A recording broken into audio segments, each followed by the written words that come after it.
Hi, I'm Gavin Haynes, and welcome to another spring review. This time of the year, we always like to sit down on a Monday and look over the ratings for the weekend and do what most punters don't do and review where we went right and where we went wrong, so we can find out if there was any errors that we'd made that in our assessment of runners, just to make sure we're on the right track, and it'll give us some horses to keep an eye on as we go deeper into the spring.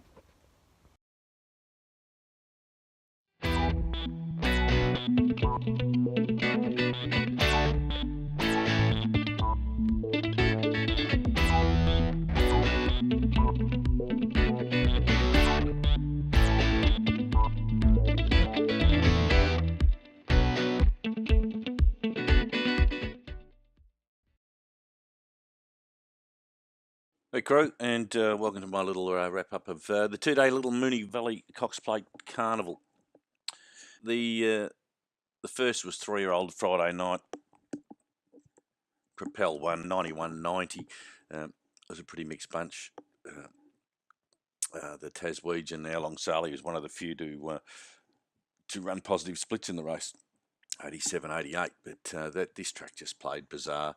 The times are ridiculously slow. You'll see some of the times for Saturday just ridiculous. The leading on the fence was where you want to be. Even Charge got 1,200 metres. So if we scroll through the day to the main races, Natoya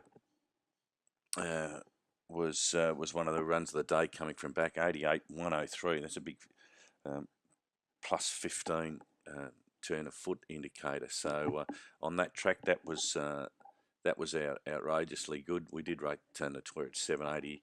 Traded as high as 1250. A big drop in grade. Pleasuring was a little bit disappointing at 2.4 times wise. Special alert was 84.90, pleasuring was 80.89. So again, the time wasn't good, but that turn of foot from Natoya, I think we can follow the Sydney sider. We go to the next, where Cliff's Iconoclasm, so same barn, 94.101. Where them a 101 horse going in, so that was right in our money. Widgie Turf 90.101 and Kiwa 86.98. Both really good coming from behind on that track, but soft trip Iconoclasm, but 101's right where expected, so we love seeing the form line up. To that nature, we go to the fourth. Czar Speed was a nice overlay, rated 940. It was disappointing its last two, but jumped on the bunny here from the pole. And around the valley was very, very, very hard to catch. 91.93, so 91 again, hardly speeding along. Lord Maidbean's good for us, is around 86.95, and Odie in our top pick, ground on for third, 77.87. So again, pretty hard to make ground. The Uber Sprint race 5. Our top pick was Written Chance, if I remember correctly. No, it wasn't.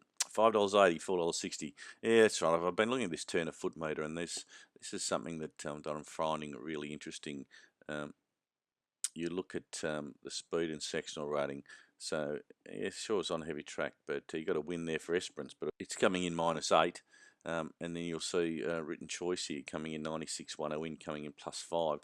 This is something I've only learned the last couple of days, and it's outrageously helpful. So I think you'll see the markets tidy up a little bit just with this. It's amazing that after so many years, you can find something that's staring in front of you, and it sort of changes everything. But we go on to Written Chance. There was 96.96. That's on Terra 95.95. Good solid numbers.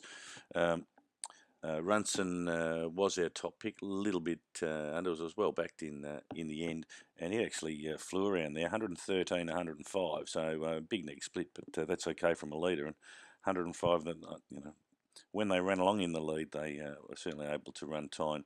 Chamois neg split 94.91. So all honours with the big winner Runson there, and on that 113 is continuing to make steps. So there's certainly going to be races it's going to put its head up in over the next couple of weeks.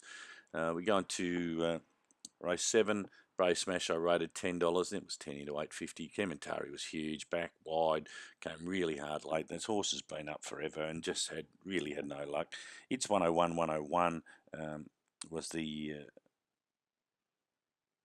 only non-negative number. Spirit of Valor 103.97, Brave Smash 104.99. But gee, Kementari is a bit of an iron horse, and if it can stay up, gee, there's a race for it. It's genuine 107 horse. All the money in the last was for Tomasa. King's Command was my top pick, but the way the track was playing was always going to be hard. Tomasa was well backed, and yeah, 106, 104. We had it $4.24, and you can just see the big improvement there to shoot to step up to 106, 104. But lightly raced improvers, it's 1 4 of 7 now, 5 of 8. So obviously going places and certainly in the right barn. King's Command was the only horse that ran positive splits, 87, 89, so it'll come through +2. So far better than it the looks. Black Sailor 101.97. Sailor, pretty solid day. Nothing was all thereabouts. On the Cox Plate Day, and looked at 2-year-olds this year. Really, there's really been nothing. I think we've had higher than an 80 horse in Melbourne. Espana 74.70. Thanks for coming. Move on. Yeah, they're not inspiring me at all. So least said the better. In a tricky night, Ashlaw's come through this again. Look at the time, 85. 85, 100 for Ashlaw. Dawdle in front, turn of foot.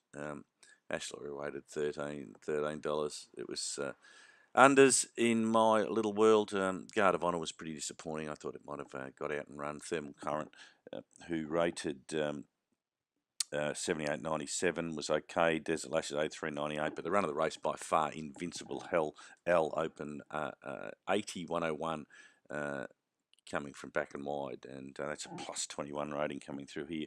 There'll be a race. He does love the straight, so there's certainly a race next week for him that he'll pop up in. We head on to race 3, and this thing, Shoko, was, if I go to the fluctuations, we will see, I'm pretty sure, 23.26. Just jumped on the bunny. Great ride, Linda Meach.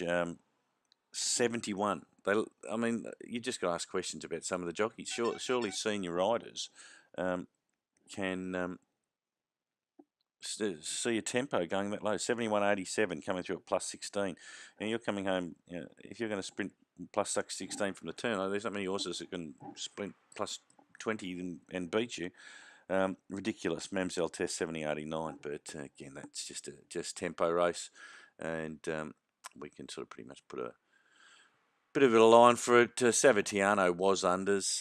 Again, this is, I've got Bring Me Roses here, looking for improvement second up. But the concerning thing here was the 83.80. So coming into that race, -3, and you can see Savatiano was coming in -4. The horse that I had third in my market, this is the key indicator, the one that was truly hitting the line. Princess Posh, 94.103, hit the line strongly for third. This will really sharpen up your punters if you're really looking at those that are continuing to hit the line. Beauty was 2 from 2. These horses can improve quickly and out of sight. I gave it bonuses for all sorts of things, but couldn't get it into my market. 88, $34, and trade as high as $15. 93.90 was nice.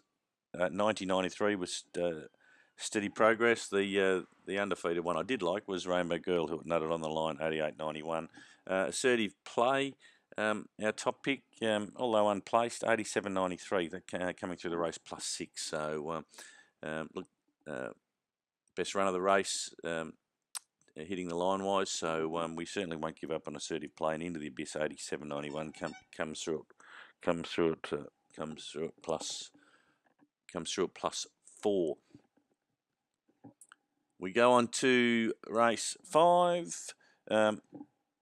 And this just proved how this, like, charge, negative split, cross from wide.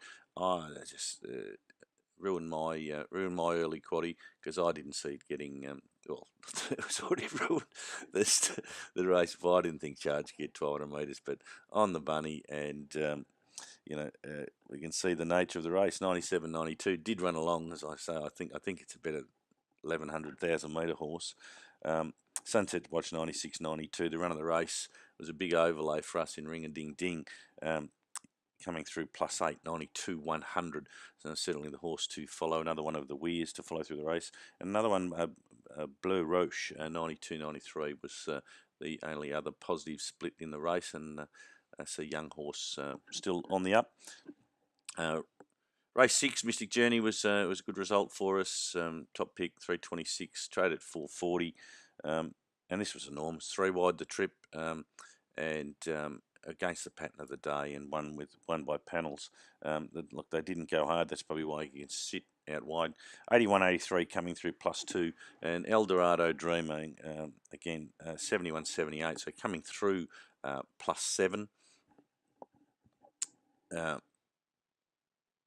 Yeah, a good little horse, and who's been good to us there. So, and I think we can follow that certainly in Phillies coming. That's a nice little Group 2 win, and a bit of black type for her. So pleasing for all connections.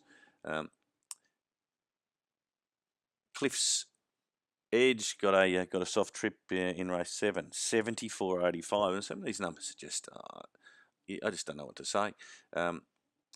Cross from wide was a bit disappointing last start. It was in Group 1 company, but it did stick on okay. It was only -2 through that. +1 its start prior, and I was probably really harsh here with the mark down. But yeah, we live and learn. Price Icon was top pick, and we're at the pub with the lads. We sent our little lick 1 by 3, and we're more than pleased with how they ended out. We've got a bit of a price for Price Icon. Duke of Valentino was also a nice overlay. It came through 72.88. Price Icon 72.85. Cliff said 74.85. So they've all come in +10 plus. So again, what chance the back markers.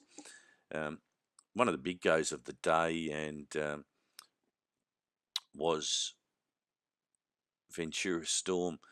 I rated $8.75, and if we look at the fluctuations, you wouldn't have known what price it was when you saw them going around it during the race. 15 into 13, but paid much short of the tote. 110, 114, good solid numbers coming through a Moonee Valley Cup. Trap for Fools, love the place. 108, 109. Miss Admiration was really good a little bit back in the field. 90, 96, 111 coming through +16. And Who Shot the Barman was much improved. It had won this race last year, come through 100, 110. So a good solid Moonee Valley Cup. Good times, and Ventura Storm, that's its first Australian win, and it'll head towards the Cup, and possibly on those numbers, it's got to be some sort of chance. But those numbers still are very, very short of what Yucatan's done. And for those wanting a bit of early, Yucatan still clearly my Cup horse will go into that race 112, 123. So basically 112, 114.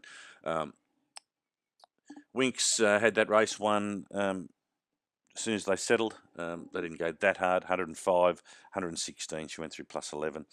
Ben Battle, good genuine Group 1 international, 97, 107. But that was really, they got the easiest $1.25. If only it was a bazillionaire, because you really need, that's just money for free. And the last, this was another really interesting learning. We've only been talking about this turn of foot meter for the last couple of weeks, and it really is starting to shape how I think. And going to the last, we're all live with our quaddies going to Savoie and Aramayo, and we were beaten by a horse called Star of Karam, who wasn't in my market. But the really key interesting thing going in, we've got Arameo coming through. We've got Arameo coming through +1. We have Savoir coming through -9, and we don't have a sectional rating, but it's actually really easily to do. You go back, that was the Hill Stakes where it settled. It was about 5 lengths off them on the turn. You don't have to look at your form guide. If it settled 10th, divided by 2, you're going to be about 5 lengths back. So, we know for a fact that that Star of Karam was coming into that race at least +5. And again, it was the highest turn of foot number coming into the race. Now, paid $37, and those who got the quaddie got here because all the money was on there, including myself. Again, so the thing here that the 93 +5 has to be given some sort of bonus. 93, if you look at the fact that 102, if you actually gave it the +5, it comes in, it'll come into 98, and all these prices will just shuffle a little bit. Anyway, it's all a new science, but I'm loving what I'm seeing. It's a great time for it to have happened coming into Cup Week. So anyway, there's a little wrap of the Cox Plate weekend. The track played funny, very leaders biased. There's a few horses to follow, as I mentioned, horses like Natoya, Kementari, Invincible L, Ventura Storm, Star of Karam, even that +10 coming through. Anyway, we gear up. We go to Bendigo Cup Wednesday. We've got Moonee Valley Friday night, and then the madness starts. So on Saturday, the numbers for Flemington have to go into the system. They generally get done early evening, and then we'll run the form, and I'll start work on the Melbourne Cup form on Saturday night. Hopefully, get that for you on Sunday. Obviously, into Shatin Sunday, and then we've got racing all week. So this is what this is the week we live for. All the mug money's in, and I reckon we're going to have a great carnival. Till next week, G out. And there you go, another little spring review complete. I hope you got something out of that and found yourself a couple little black bookers to follow over the next few weeks. If you like what we do here, check us out on our Facebook page, like the YouTube channel, follow us on Twitter, and head online to www.horsetorque.net and register for your free account. Best of luck punting for the week, and we'll catch up with you all next week.